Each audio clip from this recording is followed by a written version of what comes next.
Chers internautes, bonjour. Nous sommes aujourd'hui en compagnie d'Emmanuel Leroy. Bonjour Emmanuel. Bonjour. Alors vous êtes politologue, vous êtes le président de l'Institut 1717 qui est en faveur d'une nouvelle alliance franco-russe et vous êtes également le président d'une association humanitaire en faveur des enfants au Donbass. Merci d'accepter de répondre à nos questions. Je Nous, vous en prie. On va parler de la situation en Ukraine et tout de suite sans transition, je vais vous demander de faire, si vous voulez bien, un petit point sur la situation militaire en Ukraine. Écoutez, donc pour toutes les informations qui remontent du terrain, il est toujours difficile à chaud d'être d'une grande précision, d'autant qu'étant en guerre, bien évidemment, il y a ce que l'on appelle le brouillard de guerre, donc la propagande émanant des deux camps, bien évidemment. Il y a aussi la désinformation et il faut essayer donc dans tout ce déluge d'informations qui provient de sources parfois très peu évidentes, il faut essayer de se faire la vision la plus objective et la plus exacte possible. Donc, d'après ce que j'ai pu recueillir depuis hier comme de différentes sources, et émanant du camp ukrainien comme du camp russe, il semblerait que la situation aujourd'hui en Ukraine soit la suivante. L'Ukraine a été effectivement envahie par plusieurs points géographiques, aussi bien par la Biélorussie que par le nord de la Russie. Également à partir du Donbass, qui était la situation figée à l'est, où se trouvaient les milices républicaines séparatistes, il semblerait que là aussi l'avancée des troupes russes et pro-russes se fasse dans une direction donc est-ouest, et également à partir du sud de la Crimée, où semble-t-il les forces russes également se soient avancées dans le territoire ukrainien. C'est à peu près démontré, donc c'est recoupé sur différentes sources russes et ukrainiennes.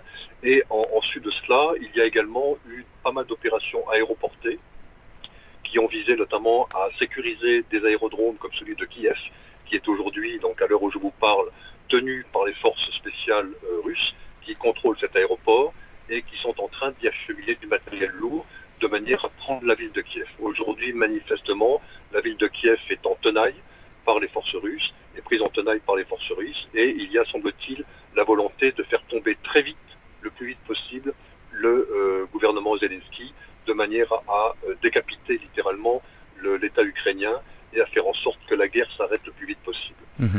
En plus de cela, depuis les premières heures de l'attaque, donc depuis avant-hier dans la nuit, l'intégralité de la marine russe a semble-t-il été détruite. De la marine ukrainienne, pardon. De la marine, pardon, merci de me reprendre, de la marine ukrainienne a été détruite par des bombardements ciblés, donc à Odessa notamment et à Mariupol, et donc il n'y a plus aujourd'hui de marine ukrainienne qui soit capable de résister. De la même façon, donc on peut dire que la quasi-totalité de l'aviation ukrainienne a été détruite, soit au sol, soit en l'air, dans des opérations ciblées, ce qui rend aujourd'hui, je dirais, la capacité de défense de l'armée ukrainienne à peu près nulle. Donc il y a encore des combats, notamment dans le sud-est, où se tiennent en particulier des forces du régiment Azov, donc ce régiment fortement idéologisé avec une idéologie donc plus proche de celle d'Adolf Hitler que de celle de Gandhi, et qui, semble-t-il, donc offre une résistance assez importante donc aux forces pro-russes. Et il semblerait qu'effectivement, dans cette partie de l'Ukraine, il y a encore des combats assez durs, mais pour le reste, il semblerait aussi qu'un grand nombre de forces ukrainiennes se rendent délibérément aux forces russes ou carrément désertent et rentrent chez elles.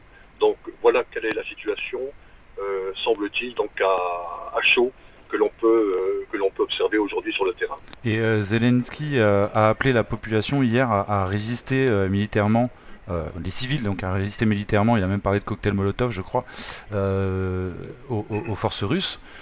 Qu'en est-il? Est-ce que cet appel a été entendu? C'est peut-être un peu tôt pour le dire. Qu'est-ce que vous pensez de cet appel Alors, d'ailleurs? je ne sais pas s'il a été entendu, en tout cas il a été prononcé, puisqu'il a été repris, et effectivement j'ai vu son allocution en ukrainien, donc demandant au peuple de résister les armes à la main. C'est bien évidemment suicidaire, parce qu'à partir du moment où un chef d'État incite des populations civiles à résister militairement, c'est prendre le risque inconsidéré d'aboutir à des massacres de populations civiles par mesure de rétorsion. Donc je crains que cette mesure n'ait été dictée à M. Zelensky que par ses maîtres d'œuvre, que par ses mandants, ces dirigeants réels qui sont les forces de l'OTAN, dont les conseillers sont présents à Kiev ou sur les zones de front et qui ont de fait la maîtrise objective des opérations militaires sur le terrain. Donc je pense que M. Zelensky a prononcé cette phrase à la demande d'un de ses conseillers officieux américains, de manière à faire couler le plus de sang possible pour en faire porter la responsabilité à Vladimir Poutine et aux Russes. J'aurais voulu ajouter un point important et qui n'est pas pour rien dans la volonté des Russes de neutraliser l'Ukraine à très courte échéance, c'est qu'il y a pas mal d'informations qui remontent sur le fait que, avec l'aide des Américains notamment, il semblerait que des militaires de l'armée ukrainienne avaient commencé à utiliser le plutonium de la centrale de Tchernobyl pour en faire des bombes ukrainiennes, des bombes atomiques sales, ce qu'on appelle avec l'explosif, on appelle le MOX. Ça n'a pas été pour rien dans la décision des Russes d'intervenir très rapidement. Et il y a, de manière documentée, ça a été montré sur plusieurs images, et du côté russe et du côté ukrainien, la centrale nucléaire de Tchernobyl a été investie par les forces spéciales russes, neutralisée et débarrassée de ces éléments militaires ukrainiens qui, semble-t-il, étaient là pour récupérer le matériau nucléaire usagé pour en faire des bombes sales destinées à être utilisées contre la Russie. Destinées à éventuellement être utilisées, oui, contre la Russie. Éventuellement, on peut pas en être sûr. Ok. Une autre chose qui m'a marqué, moi j'ai surtout suivi par le biais des médias mainstream occidentaux, donc ce qui se passe en Ukraine, mais puis également sur Facebook grâce à votre compte personnel, compte de Bruno Gig et d'autres personnes. Ce qui m'avait marqué hier, c'est que à part quelques personnes qui se réfugiaient dans le métro, dans les sous-sols, et d'autres qui faisaient la queue au guichet de banque pour retirer beaucoup d'argent, la plupart des Ukrainiens, hier en tout cas, semblaient vaquer à leurs occupations. Aujourd'hui, on parle maintenant dans les médias mainstream de morts civiles, de frappes qui touchent des civils. Certains disent même qu'ils visent des civils. Si c'est vraiment le cas, moi je pense pas forcément que ce soit fait exprès. Je pense que c'est plutôt des bombes perdues entre guillemets qui frappent des civils. Est-ce que vous avez entendu parler de ça, de victimes civiles parce qu'au début, hier, ça semblait très chirurgical entre guillemets les frappes russes. Alors, il est évident que les Russes n'ont aucun intérêt, ni militaire, ni politique, ni même humain, à viser délibérément les populations civiles. Et de tout ce que j'ai pu observer depuis le début de cette opération, les centres qui sont visés sont des centres militaires ou stratégiques. C'est-à-dire qu'essentiellement, ce sont des sites militaires en tant que tels, des dépôts d'armes, des dépôts de munitions, mais ça peut être aussi des centrales de gaz ou d'électricité ou de stockage de carburant.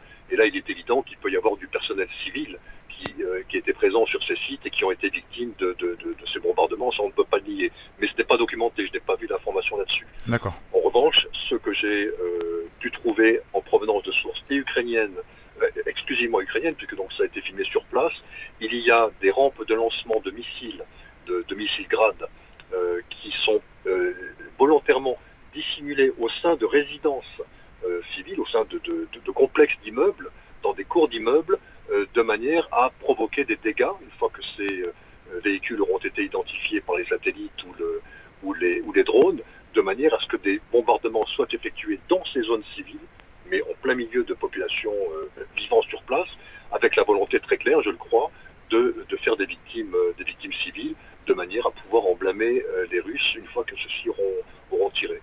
Donc ça, il y a une volonté très nette de faire couler le sang pour pouvoir accuser la Russie d'être responsable de la mort de civils. Oui, on imagine... Sinon, je ne vois pas vraiment la volonté des Russes de viser les populations civiles. Ce serait complètement absurde. Oui, on imagine bien que les civils qui vivent dans ces complexes ne voient pas forcément d'un très bon œil l'arrivée de ces missiles, de ces rampes de missiles, absolument. Et donc on peut comprendre qu'ils les filment pour les mettre sur le web. Tout à fait. On va passer maintenant, si vous le voulez bien, au discours de Poutine et puis de ceux à qui il fait face, Biden, Zelensky et Macron. Quel a été le discours depuis le départ de cette crise de Poutine ? Il a annoncé donc le jour de l'entrée en guerre donc de l'armée russe, des opérations donc qui a commencé dans la nuit de lundi à mardi. Donc ça a été de mardi à mercredi, ça a été très clair, ça a été neutralisation de toute l'armée russe, de toute l'armée ukrainienne, de manière à ce que celle-ci soit en mesure ne soit plus en mesure de menacer la Russie et le Donbass. Ça a été quand même précédé de la reconnaissance de la République. Alors, effectivement, donc les républiques du Donbass ont été reconnues à la demande de la Douma, donc des députés, et notamment des députés communistes, qui ont demandé à ce que ces deux républiques soient reconnues. Et à partir du moment où on est rentré dans ce processus de reconnaissance démocratique, cela a entraîné toutes les opérations qui en découlaient. C'est-à-dire que le Donbass étant géographiquement plus étendu que celui dont dit que tiennent aujourd'hui les troupes séparatistes, à partir du moment où le Donbass était reconnu officiellement par la Fédération de Russie, il était logique de reprendre le contrôle administratif de l'intégralité du Donbass, qui va bien au-delà des zones tenues actuellement par la République de Donetsk et celle de Lugansk. Mmh. Alors, quelles ont été les réactions Enfin, je vous ai coupé d'ailleurs. Poutine a expliqué son intention. Qu'est-ce qu'il a expliqué? Qu'est-ce qu'il a dit? Alors, la volonté de Vladimir Poutine a été clairement exprimée et par écrit et oralement, au cours d'ailleurs de ces derniers mois ou même de ces dernières années. Mais lors de son dernier discours, donc annonçant le déclenchement de cette opération, il a très clairement exprimé sa volonté de neutraliser l'armée ukrainienne, de manière à ce que celle-ci ne se constitue plus une menace pour la Russie, et le Donbass en particulier, et la volonté également de dénazifier ce régime qui, objectivement, depuis 2014, a accepté en son sein des éléments extrémistes qui se revendiquent ouvertement de l'idéologie de Stepan Bandera, qui était, de manière indubitable, un collaborateur de l'armée allemande pendant la guerre, et ces hommes-là, qui occupent aujourd'hui, avec la volonté des Américains et des Anglais, qui occupent des postes clés dans l'appareil militaro-politique du régime ukrainien. Ça c'est important, excusez-moi de souligner, hein. C'est important de souligner, Oui. c'est-à-dire que les éléments néo-nazis, ils ne sont pas uniquement des combattants militaires, ils sont également dans l'appareil politique. Ils occupent des postes clés dans l'appareil d'État, dans la justice, au ministère des Armées, dans les affaires étrangères, à l'intérieur, et ce sont des postes régaliens dans lesquels il y a des hommes à eux, or pas automatiquement en première ligne, de manière à ne pas être trop sur la vitrine et ne pas trop déranger les esprits occidentaux, mais ils sont présents et actifs, et ce sont ces hommes-là, dont beaucoup sont responsables de l'Euromaïdan, c'est-à-dire de la centaine plus que de la centaine de morts qui ont eu lieu durant les événements du Maïdan en 2014, mais qui sont également à l'origine du massacre abominable d'Odessa, où plus d'une cinquantaine de civils ont été massacrés et brûlés vifs dans le bâtiment des syndicats de la ville d'Odessa. Et ça, je peux vous dire, pour avoir des informations directes d'amis russes, qu'il y a une volonté très clairement exprimée de la part des autorités russes pour retrouver ces hommes et les punir dans le cadre d'une justice qui sera rendue de manière à ce que les victimes soient clairement vengées de ce dont elles ont été victimes. Ce massacre d'Odessa, véritablement, il y a une volonté vraiment tout à fait manifestée de la part des Russes d'arrêter et de punir devant des tribunaux les responsables de ces massacres. Oui, puisque ça avait été filmé, le massacre d'Odessa, il y a eu pas mal d'images, et je crois que c'est Paul Morera de Première Ligne qui avait fait un documentaire sur ce sujet, il me semble. Absolument. Ok. Donc Poutine a annoncé son intention, dénazifier, dénazifier et démilitariser. Neutraliser l'armée, voilà. Et puis récemment, il a annoncé aussi qu'il voulait faire tomber le gouvernement Zelensky. Ça, c'est effectivement la pierre de touche de son action.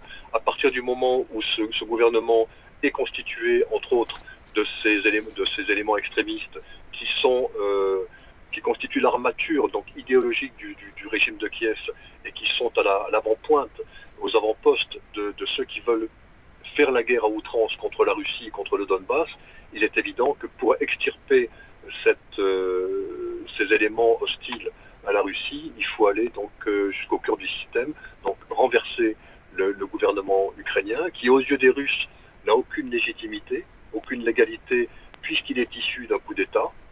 Donc juridiquement, au point de vue des règles internationales, il n'a pas de légitimité internationale, et après l'avoir renversé, je pense faire en sorte que les Ukrainiens se dotent eux-mêmes d'un régime, d'un nouveau régime qui serait à tout le moins neutre à l'égard de la Russie et si possible donc favorable à la reprise de relations normales avec le grand voisin sans lequel l'Ukraine ne peut pas vivre. Soyons clairs, si l'Ukraine est détachée de la Russie, elle n'a pas les moyens existentiels, surtout dans l'état de déliquescence où elle est tombée.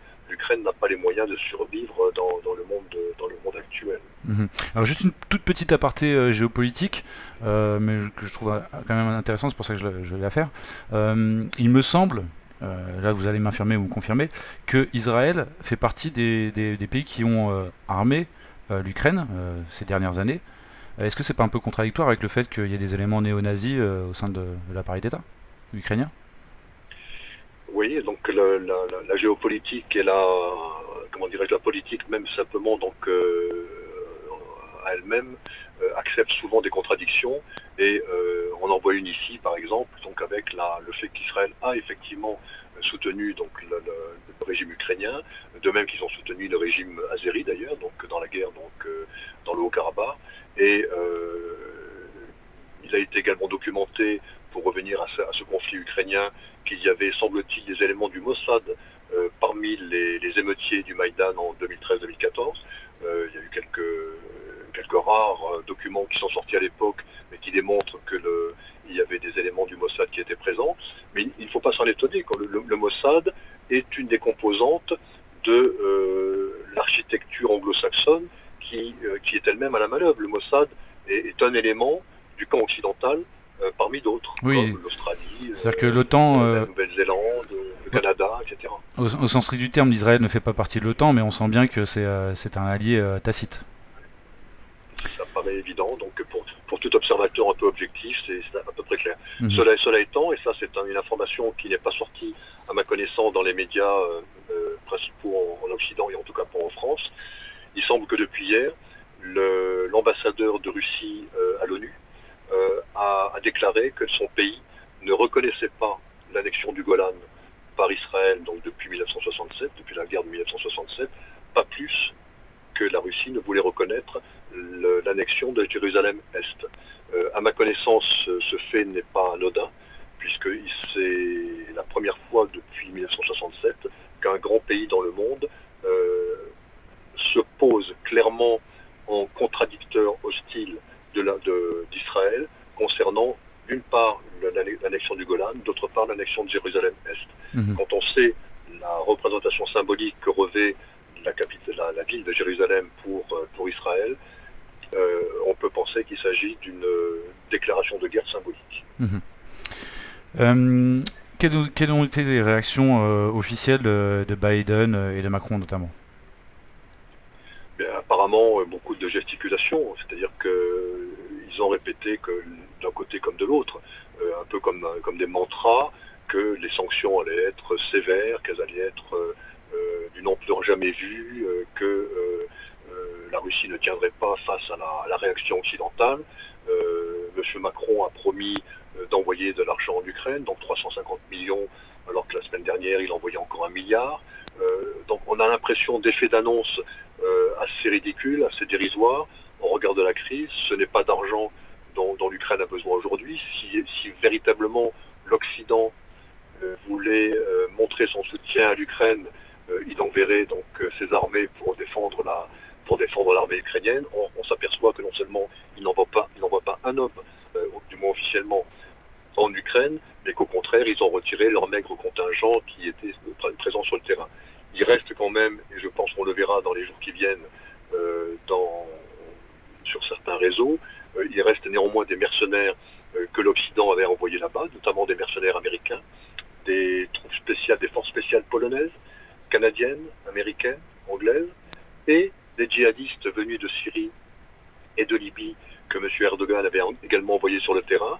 Et je pense que dans la débandade de l'armée ukrainienne qui se dessine donc sur le terrain, je pense que nous verrons assez rapidement les résultats de la défaite, de la reculade et de la fuite de ces différentes troupes engagées contre la Russie. Mmh. Donc pour revenir à votre question sur les réponses de Biden et de Macron, elles sont dérisoires et surtout elles montrent que l'Occident, et c'est ça la véritable révélation de cette affaire, c'est que l'Occident est comme le roi, il est nu. L'OTAN est nu, c'est-à-dire qu'il a beau affirmer sa puissance, sa volonté de puissance, sa volonté de protéger ceux qui font partie de sa bande, si je puis dire, dans la réalité, donc l'OTAN a reculé. Et le pronostic que l'on peut faire, c'est que non seulement il a reculé en ne défendant pas ce pays ami qu'ils prétendaient défendre, pas plus qu'ils n'ont défendu donc le régime de M. Karzai en Afghanistan voilà quelques mois. Donc l'OTAN est en train de montrer, mois après mois, année après année, qu'il n'a pas la puissance de ses ambitions et qu'il recule sur tous les terrains où il s'est aventuré. Et ça, c'est véritablement la leçon géopolitique profonde que l'on peut retirer de ces différents conflits, c'est que l'Occident est en train de reculer et que dans cette guerre en Ukraine en particulier, malgré toutes ces rodomontades, malgré toutes ces affirmations, l'Occident recule et se limite à envoyer quelques troupes symboliques. Parce que donc les 500 soldats que Macron a envoyés en Roumanie, c'est pas ces 500 soldats qui arrêteraient l'armée russe si la guerre était déclarée à la Russie, bien évidemment. Et tout cela ne relève que de gesticulations et de faux semblants destinés à rassurer, ce qui ne les rassure pas beaucoup d'ailleurs, ces pays qui ont récemment intégré l'OTAN, mais ce n'est bien sûr que de la manipulation de l'image et du spectacle pour ceux qui veulent y croire. Alors, merci. On va clore cette interview avec une mise en perspective historique, mais juste avant, concernant les raisons immédiates qui ont poussé Vladimir Poutine à décider l'invasion de l'Ukraine, vous avez cité donc les bombes nucléaires du type MOX qui étaient peut-être sur le point d'être fabriquées. Oui. Est-ce que l'OTAN était sur le point aussi d'envoyer des troupes en Ukraine? Est-ce que peut-être que d'ici une semaine, 2 semaines, 3 semaines, ce que Vladimir Poutine a fait aujourd'hui, il n'aurait pas pu le faire plus tard? Est-ce que c'était maintenant ou jamais? Alors là, je ne le pense pas. En tout cas, je ne dispose pas d'éléments qui permettent de l'affirmer, même si la sécurisation des aérodromes, notamment de celui de Kiev, est peut-être une anticipation en prévision d'éventuels débarquements de troupes aéroportées de l'OTAN, mais je ne le pense pas. Donc je crois que véritablement la stratégie des anglo-saxons dans cette affaire était clairement de pousser l'armée ukrainienne à la guerre, en les excitant à la provocation. Il y avait effectivement, et ça répond en partie à votre question, depuis plusieurs semaines, une montée en puissance de l'agression ukrainienne contre les populations du Donbass. Il y avait depuis quelques semaines donc une multiplication par un facteur 10 ou 20 des bombardements sur la ligne de front et sur les populations civiles, parce qu'il ne faut pas oublier que les populations civiles sont limitrophes de la ligne de front et qu'il y a eu des victimes civiles donc c'est au cours de ces dernières semaines dans le Donbass. Donc toutes ces raisons font que les Russes se sont sentis en droit d'intervenir pour mettre un terme à ces bombardements incessants. L'autre raison, c'est que si je ne crois pas à la venue programmée des forces de l'OTAN dans ce conflit, en revanche, il y avait d'autres projets qui avaient reçu un commencement d'exécution. C'était d'une part, j'y ai fait allusion tout à l'heure, l'arrivée de plusieurs milliers de combattants djihadistes de Syrie et de Libye sur la ligne de front dans le Donbass. Et ces hommes-là sont des hommes qui font la guerre depuis 10 ans maintenant, qui ont une expérience du combat et qui sont de dangereux combattants, de manière indéniable. Ils l'ont prouvé au Karabakh, où là aussi la Turquie les avait envoyés en appui des troupes azéries. Et donc ces combattants djihadistes constituaient une menace sérieuse pour les populations, notamment du sud de la République de Donetsk. Et il y avait également un autre projet qui semble très crédible et dans lequel était impliqué non pas l'OTAN, mais un proxy de l'OTAN, à savoir la célèbre société de mercenaires de M. Eric Prince, qui s'appelait auparavant Blackwater et qui s'appelle maintenant Academy. Et il y avait un projet pour faire venir des dizaines et des dizaines de milliers de mercenaires anti-russes du monde entier, payés par le pauvre État ukrainien qui se serait endetté pour ça, en créant une armée fantoche de mercenaires, à l'instar de ce qui s'est fait en Syrie avec Daesh. Parce que Daesh, ne l'oublions pas, était une manipulation occidentale payée par les monarchies du Golfe. Et donc nous sommes bien d'accord, cette volonté de faire la même chose en Ukraine était très probablement en train de se produire, et je pense que l'action russe a visé entre autres à tuer dans l'œuf cette volonté de créer cette armée de mercenaires sous l'égide d'Académie. Vous dites très probablement, quels sont les types de sources que vous avez par rapport à ces informations? Alors ça c'est difficile, c'est du recoupement, c'est du recoupement d'informations venant de chaînes Telegram d'amis auxquels je suis abonné, qui ne sont pas automatiquement très, très diffusés.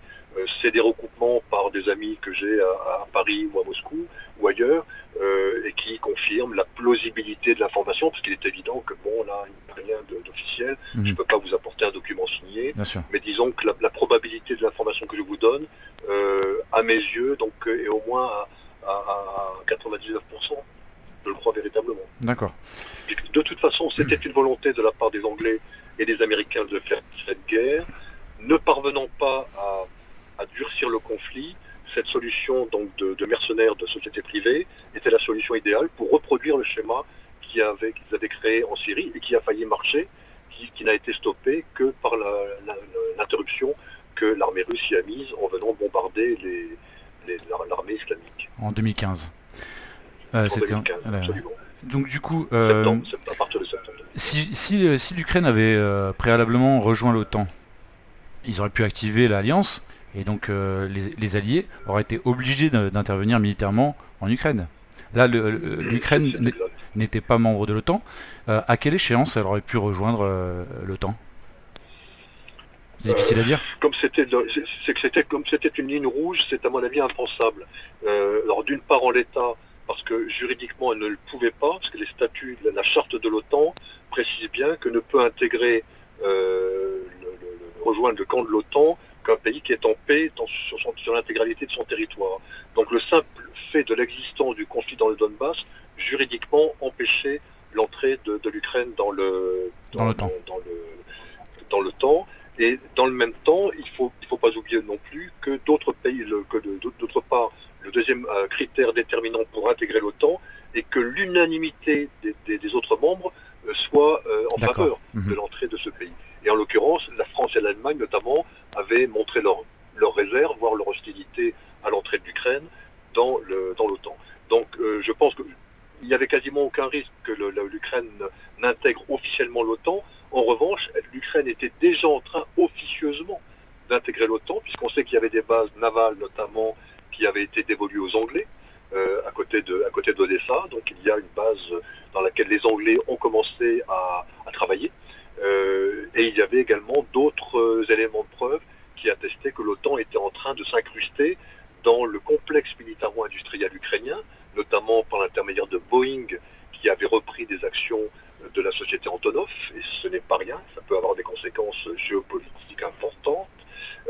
Et il y avait, semble-t-il, également la volonté de créer ensemble des bases d'entraînement qui existaient, qui fonctionnaient. Il y a eu depuis de nombreuses années en Ukraine des instructeurs canadiens, polonais, anglais et américains qui ont entraîné les forces spéciales ukrainiennes notamment pour les dresser littéralement, les élever, les renforcer pour s'opposer à la Russie. Donc sans adhésion officielle à l'OTAN, il y avait une otanisation officieuse de l'armée ukrainienne qui était inacceptable pour la Russie et qui a sans doute constitué là aussi un franchissement de la ligne rouge qui a déclenché la volonté de mettre un terme à cette action par les Russes. Alors ça fait déjà une demi-heure qu'on échange ensemble. On va essayer d'être assez rapide sur le dernier point. Donc même si on a parlé de certains éléments historiques déjà, on va terminer par une mise en perspective historique et on va remonter jusqu'à ce dont on avait évoqué en préparant cette interview, la fameuse promesse faite par Helmut Kohl et les autres à la Russie. Au moment de la chute de l'URSS. Alors est-ce que vous pourriez nous parler de cette promesse? Je vais essayer de faire un résumé rapide, mais ça va être difficile donc, avec le champ de la question qui est posée. Donc effectivement, en 1991, lorsque l'Union soviétique s'effondre et que Mikhail Gorbatchev accepte le démantèlement de l'Union soviétique et du pacte de Varsovie qui allait avec, lors des réunions qui ont été faites en Allemagne, effectivement, sous l'égide de M. Kohl, ou dans d'autres cénacles occidentaux, notamment dans le cadre de l'OSCE, il y a des documents signés, il y a des documents produits qui ont été indubitablement réalisés, dans lesquels les Occidentaux s'engagent à ne pas repousser les frontières de l'OTAN jusqu'aux limites de la Fédération de Russie. Et à l'époque, on ne parlait même pas de Fédération de Russie, c'était encore l'Union soviétique. Donc très clairement, il y avait la volonté de la part de l'Occident de ne pas affoler les soviétiques de manière à ne pas les faire reculer dans cet accord qui se faisait de démantèlement de leur système politique. Mais tous ces engagements ont été rompus de manière évidente en 1994, puis en 2004, on a vu donc la Pologne, la Hongrie, la Roumanie, les Pays-Bas, etc. Donc rejoindre l'OTAN en violation complète des promesses qui avaient été faites aux dirigeants soviétiques de l'époque. Donc c'était la volonté de continuer à encercler la Russie, qui est, là il faut le remettre en perspective sur la longue histoire, qui est le dernier grand projet des Occidentaux, enfin des Anglo-Saxons plus précisément, de conquérir le monde. Il ne faut pas oublier que lorsque vous entendez aujourd'hui dans la presse parler de gouvernance mondiale, qu'est-ce que c'est que la gouvernance mondiale? C'est le projet anglo-saxon qui remonte au moins au XVIe siècle, qui est cette volonté de conquérir le monde par tous les moyens possibles et imaginables, consistant à faire des guerres, provoquer des guerres, acheter des dirigeants, les corrompre, faire des sanctions économiques, etc. Tout cela, c'est une politique que les anglo-saxons pratiquent depuis des siècles et dont l'issue qu'ils se sont donnée, qu'ils appellent d'ailleurs le grand jeu, parce que donc dans l'acception de ce terme, c'est pas uniquement la guerre au XIXe siècle entre l'Empire tsariste et l'Empire britannique aux Indes. Le grand jeu, c'est la conquête du monde. Et la conquête du monde, ils la font. On peut dire objectivement que toute l'Europe occidentale et maintenant centrale et orientale est tombée dans le camp des anglo-saxons, la France comprise hélas, puisque donc, comme on l'a dit tout à l'heure, donc le rôle d'équilibre et de médiation que nous jouions depuis des siècles, nous ne suivons plus et nous sommes totalement tombés dans l'orbite anglo-saxonne consistant à faire toutes leurs guerres, y compris celles qui vont contre nos intérêts. Depuis Sarkozy, c'est depuis Sarkozy en gros, c'est après Chirac que ça s'est... Ça s'est accéléré sous Sarkozy, effectivement, donc dont on peut penser raisonnablement qu'il était un agent américain. Il y a quelques documents qui l'explicitent, mais je pense que le phénomène est bien plus ancien, remonte à des siècles en arrière, mais il s'est effectivement accéléré. Comment dirais-je, incrusté dans le temps, accéléré dans le temps, et effectivement les 3 derniers présidents que nous avons eus sont très clairement des agents occidentaux, des agents opérants pour le compte de leurs mandants, qui n'est pas le peuple français, ça c'est à peu près établi.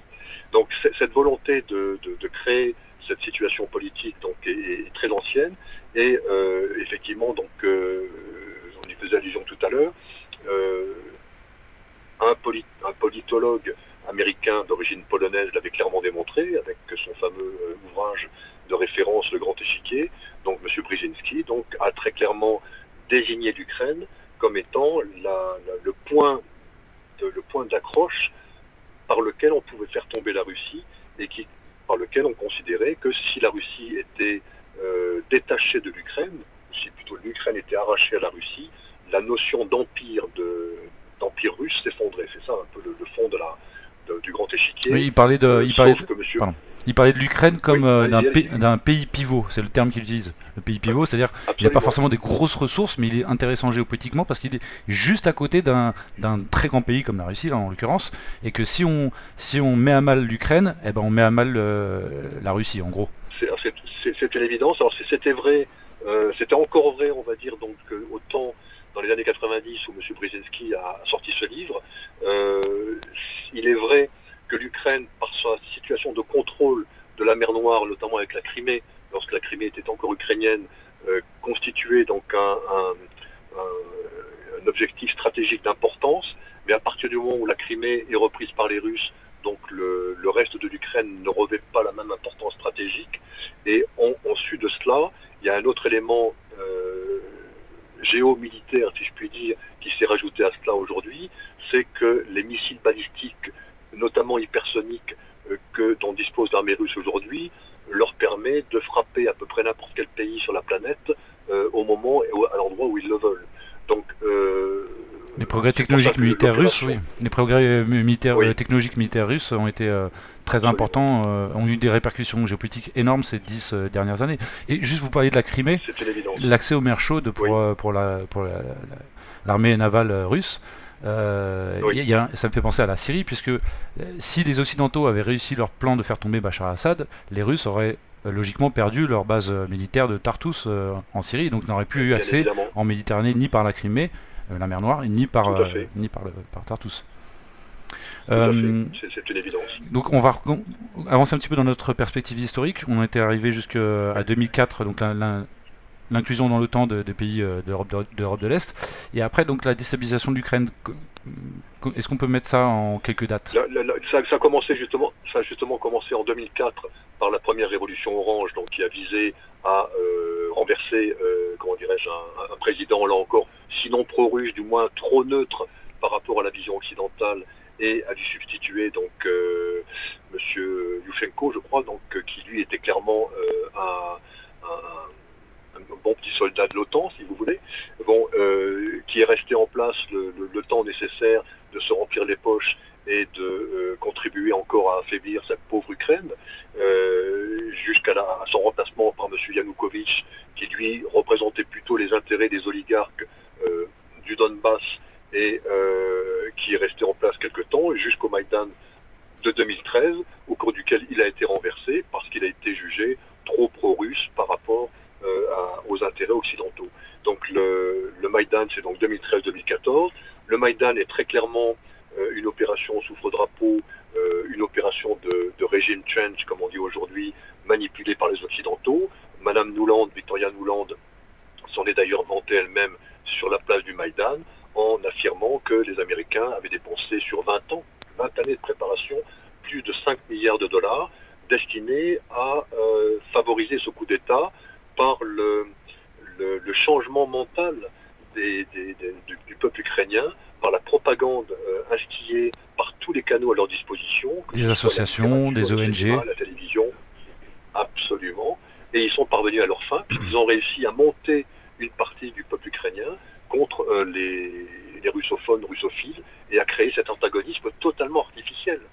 Alors, je précise juste quand même, la Révolution Orange dont vous avez parlé, donc ça c'était avant Maïdan, c'est documenté, c'est officiel, c'est même clamé par les Américains, ce sont eux qui sont à l'origine de ces Révolutions Orange, notamment il y a la fondation de George Soros, je crois, Endowment for Democracy, qui est impliqué. Pour le Maïdan c'est pareil, on a vu les Américains distribuer des pains au chocolat sur la place Maïdan, et ce genre de choses, donc l'implication de l'Occident n'est plus à démontrer.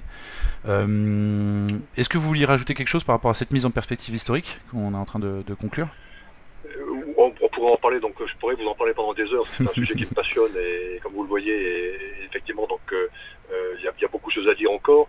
Ce qui est triste dans cette affaire, c'est véritablement que les Ukrainiens et les Russes sont véritablement des gens très proches. Vraiment, c'est comme les Français et les Belges, quoi. Donc c'est comme si on entrait en guerre avec la Wallonie et la Flandre.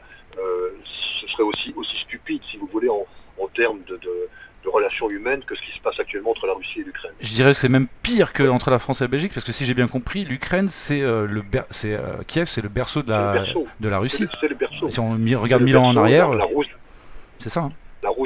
Toute la Russie, tout le monde slave, donc provient politiquement, donc culturellement, de cette Rousse de Kiev au IXe siècle, et il est évident que c'est complètement absurde de vouloir faire s'affronter ces peuples ensemble, et d'autant plus que l'intrication entre Ukrainiens et Russes est multiple. J'étais encore à Moscou la semaine dernière, de nombreux amis russes m'ont dit, mais j'ai des cousins ukrainiens qui vivent à Kharkov, qui vivent à Odessa, etc. Des cousins, alors que eux se considèrent comme russes, les autres sont ukrainiens, mais ils ont le même sang. Ils ont des cousinages, et ils sont parfois cousins ou oncles ou tantes, et l'un est ukrainien, l'autre russe.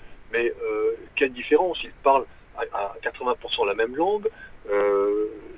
C'est véritablement une volonté de faire s'affronter des peuples qui n'ont vocation qu'à vivre ensemble en toute bonne intelligence. Et là, il y a véritablement une œuvre, on pourrait presque dire diabolique, de volonté de créer des conflits là où il n'y avait pas de lieu d'en créer, quoi. Oui, diviser pour mieux régner, ça me fait diviser pour mieux régner, c'est malheureusement le fameux adage qui est appliqué. Ça fait penser juste vite fait à effectivement le Liban qu'on a séparé de la Syrie, alors que c'est une province syrienne à la base et pareil, il y a des familles qui sont à cheval sur les deux pays.